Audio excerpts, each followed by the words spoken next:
We're learning to play Sunrise on the Matterhorn, and we're looking now at bar 9 to 12. So we've got a nice melody here. So the right hand melody, you're starting on a D and going on to a B and back to the D, and then a C sharp and an A. So that's your first bit. So it's moderately quiet. Ya, da, da, da, da.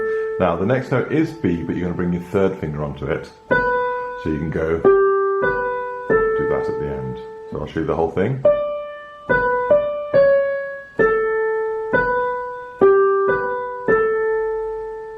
Once more. Bring your third onto the B. And then next phrase, it's G. Just a little lift to break the phrase into the new phrase. Then on to 3. I'll show you again. So you're on your thumb, then your third. Okay, so that whole thing, starting up on the D, D within your fourth, 3 on the B, break the phrase, thumb, swap to 3. Now under this, we've got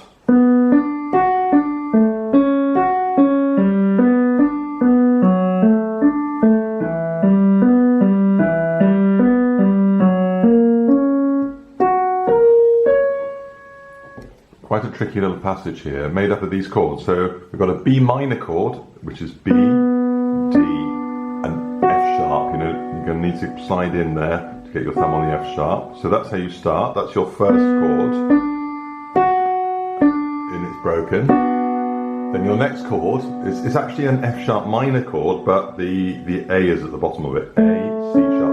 So that's F sharp. So that would be in root position. It's that.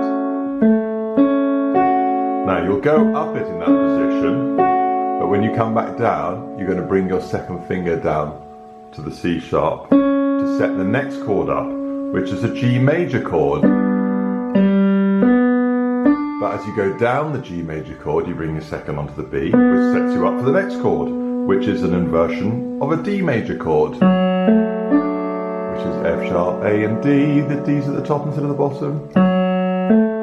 Same deal, you take your second down, and that brings you to an E minor chord. So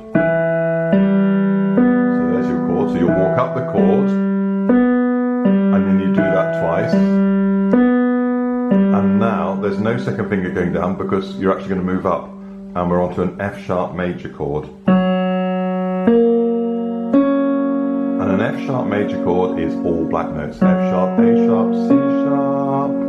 And so you do that, and you hold on the crotchet, and then you do the same thing an octave higher. So let's look at that again. So let's just see if we can learn some chords while we're doing this. So we've got B minor, F sharp minor, but with an A bass, G major, D major with an F sharp bass, E minor, and there's 2 of those. And then the F sharp major. Let's go around that again, and then this time just thinking a bit more what's going to happen with the fingering with it again. So you're going to start on 4,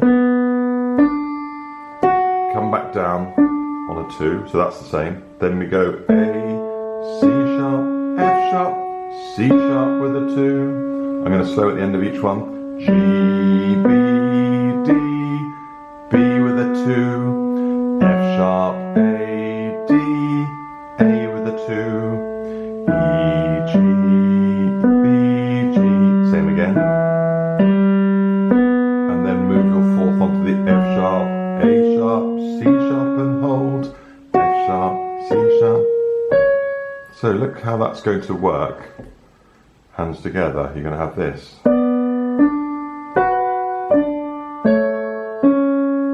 Bring the second down to the C sharp, G major.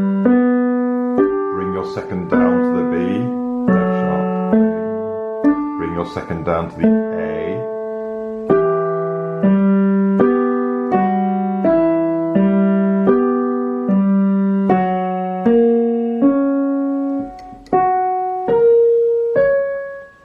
So let's can need lots and lots of work.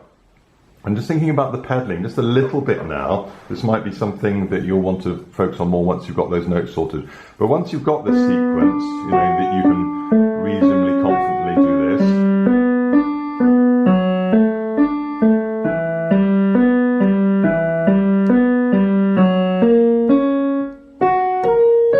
Once we've got all that, thinking about how we're going to pedal that, every time the harmony changes, so I outline those chords for you there, when the chords change, that's where you need to re-pedal. But don't re-pedal before the new chord, re-pedal just after the new chord has started. So I'll show you what I mean. So I'm putting the pedal on. So that's the first chord, okay? I've let go, the chord's there. Now as I start the first note of the next chord, I'll do the note first, then I'll go up, down, back onto the pedal. And if I pause, can you hear? You got that chord, nothing of the old chord left. As I start the G chord now, I'll do the first note first. So do the first note, up, down, carry on. Next chord coming up, F sharp, up, down, E, up, down, and you're gonna E, up, down, and then one more F sharp, up, down, and look, see it's all held on. So that bar is all just one thing. So tricky stuff to do, but that's what you've got to be aiming for. Remember, you mustn't pedal before you change the chord. It has to happen as you place the first note of the next chord. You play the first note of the next chord, and then the pedal goes up, down. So, and it is marked more or less correctly in the music. It isn't always, but you'll see the little up, down under the music comes just after the note, not on the note, just after it. So remember, the whole point is you've started that new chord when you do your up, down, and then you don't get this sort of gap where there's nothing happening.